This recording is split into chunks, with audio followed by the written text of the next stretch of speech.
கர்த்தருடைய பரிசுத்த நாமம் மகிமைப்படுவதாக.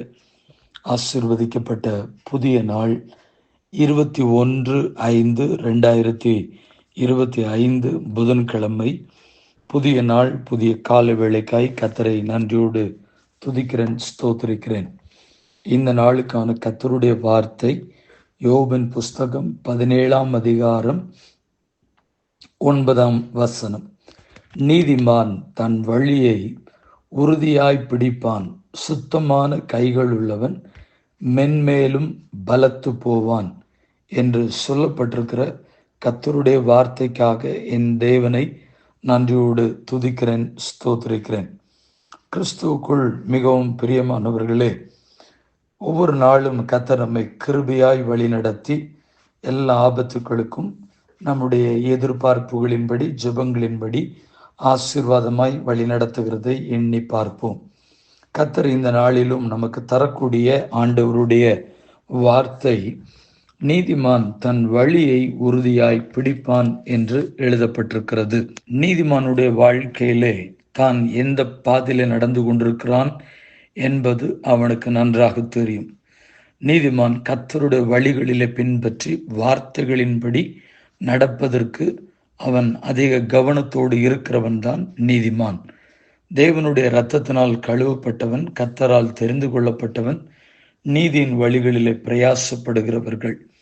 இதை குறித்து சாலமோன் ஞானி நீதிமொழிகள் 4ஆம் அதிகாரம் 18ஆம் வசனத்தில் அவர் விதமாய் சொல்லுகிறார், நீதிமான்களுடைய பாதை நடு பகல் வரைக்கும் அதிகமாய் பிரகாசிக்கிற சூரிய பிரகாசத்தை போல் இருக்கும் என்று அவர் எழுதி வைத்திருக்கிறார்.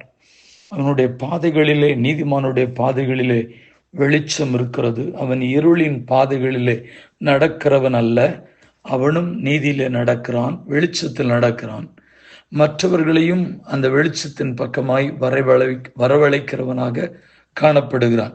அவனுடைய பாதை எப்படி ஒரு சூரிய பிரகாசம், நடுப்பகல் உச்சி வெயில் என்று சொல்கிறோமே, அவ்விதமாய் ஒரு வெளிச்சம் காணப்படுகிறதோ, நீதிமானுடைய பாதை, அவனுடைய வழிகள் வெளிச்சம் நிறைந்ததாக, துன்மார்க்கத்தனமான பாதை அல்ல, இருளின் பாதை அல்ல, அந்தகார இருளில் அல்ல. கர்த்தருக்கு ஸ்தோத்திரம்.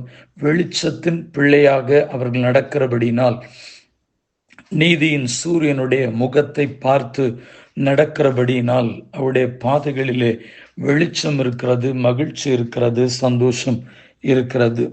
20ஆம் அதிகாரம் 7ஆம் வசனத்துல சொல்லப்பட்டிருக்கிறது, அந்த நீதிமானுடைய பாதை எப்படி இருக்கிறது அப்படின்னு சொன்னா, அவன் எதில் நடக்கிறான் என்று சொன்னால், நீதிமான் தன்னுடைய உத்தமத்திலே நடக்கிறான்.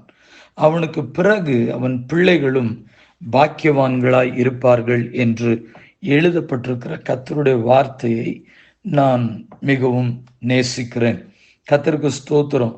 நீதிமானுடைய அவன் தன்னுடைய பாதைகளிலே மிக தெளிவாய் நிதானமாய் நடந்து அவருடைய உத்தமத்தை பின்பற்றி நடக்கிறபடினால் அவனுடைய பிள்ளைகளுடைய வாழ்க்கையும் கர்த்தருக்கு ஸ்தோத்திரம் எப்படி இருக்கிறது என்று சொன்னால், பாக்கியவான்களாய் இருப்பார்கள், ஆசீர்வதிக்கப்பட்டவர்களாய் இருப்பார்கள்.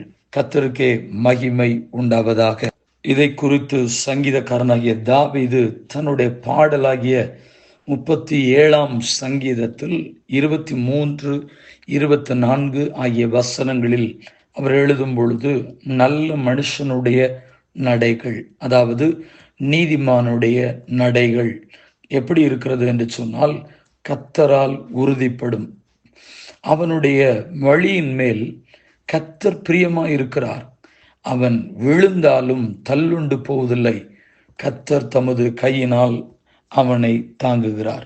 கிறிஸ்துவுக்குள் பிரியமானவர்களே, நீதிமானுடைய நடைகள் கர்த்தரால் உறுதிப்படுத்தப்பட்டிருக்கிறது. ஏமான். கர்த்தருடைய ஜனங்கள் இந்த வார்த்தைகளுக்காய் ஆமேன் என்று என்னோடு கூட சொல்லுங்கள். நம்முடைய நடைகளை கர்த்தர் உறுதிப்படுத்தி வைத்திருக்கிறார். நாம் எப்படி நடக்கிறோம், எந்த இடத்தில் நடக்கிறோம், கர்த்தருக்கு ஸ்தோத்திரம். தேவனுடைய ஜனங்கள் கர்த்தருடைய வழிகளில் நடப்பதற்கு பிரயாசப்படுகிறபடினால் நம்முடைய நடைகளை கர்த்தர் உறுதிப்படுத்துகிறவராக இருக்கிறார். நம்முடைய நடைகளின் மேல் நம்முடைய கர்த்தர் பிரியப்படுகிறார். ஒரு வேளை நாம் ஏதாகிலும் தவறுகளிலே, ஏதாவது பலகீனத்திலே நம்மையும் அறியாதபடி நாம் யாரும் நல்லவர்கள் அல்ல, நீதிமான்கள் அல்ல, பரிசுத்தவான்கள் அல்ல. ஆனால் நீதியாய் நடப்பதற்கு பிரயாசப்படுகிறோம். பரிசுத்தமான பாதையை வாஞ்சிக்கிறோம். பரிசுத்தமாய் வாழ்வதற்கு பிரயாசப்படுகிறோம். அப்படித்தான் நம்முடைய வாழ்க்கை விழுந்து போனாலும் ஆண்டவர் சொல்லுகிறார், அவர்கள் தள்ளுண்டு போவதில்லை. கர்த்தர் அப்படிப்பட்டதான நீதிமானுடைய பாதைகளை, நீதிமானுடைய வழிகளை கண்ணோக்கி பார்த்து அவனை கர்த்தர் தாங்குகிறார் என்று எழுதப்பட்டிருக்கிறது. ஜெபிப்போம். பரிசுத்தமுள்ள நல்ல தேவனே, இந்த ஆசீர்வதிக்கப்பட்ட புதிய நாள் கால் வேளைக்காய் கர்த்தரை நன்றியோடு துதிக்கிறேன், ஸ்தோத்திரிக்கிறேன். ஒவ்வொரு நாளும் கர்த்தர் எங்கள் மேல் கிருபையாய் இரக்கமாய் இருந்து உம்முடைய தயவினால் எங்களை வழி நடத்தி வருகிறீர். அதை எண்ணி பார்த்து உம்மை துதிக்கிறோம், ஸ்தோத்திரிக்கிறோம். ஹல்லேலூயா. நீதிமான் தன்னுடைய வழியை உறுதியாய் பிடிப்பான். சுத்தமான கையுள்ளவன் மென்மேலும் பலத்து போவான் என்று எழுதப்பட்டிருக்கிறது. கர்த்தருக்கு ஸ்தோத்திரம். உம்முடைய வழிகளிலே நின்று நீதியின் பாதைகளில் நடந்து வழி விலகி போகாதபடி எங்களை காப்பாற்றும். பரிசுத்தமான வாழ்க்கையிலே ஒவ்வொரு நாளும் வழி நடத்தும். கர்த்தருடைய வார்த்தையை நான் நினைக்கிறோம். உன்மேல் என் கண்ணை வைத்து உனக்கு ஆலோசனை சொல்லுவேன், நீ நடக்க வேண்டிய வழியை காட்டுவேன் என்று சொல்லுகிறவர் தொடர்ந்து உம்முடைய ஜனங்கள் மேல் கண் வைத்து ஆலோசனை கொடுத்து உத்தமமான செம்மையான வழிகளிலே நடத்தி செல்ல பிதா குமாரன் பரிசுத்தாவின் நாமத்தினாலே ஜெபிக்கிறோம். பரிசுத்தமுள்ள நல்ல பிதாவே, ஆமென். வாழ்த்துக்களுடன் ஜெபங்களுடன் pastor Jebadas. WhatsApp 934-5353-730. May Jesus bless you all. Amen.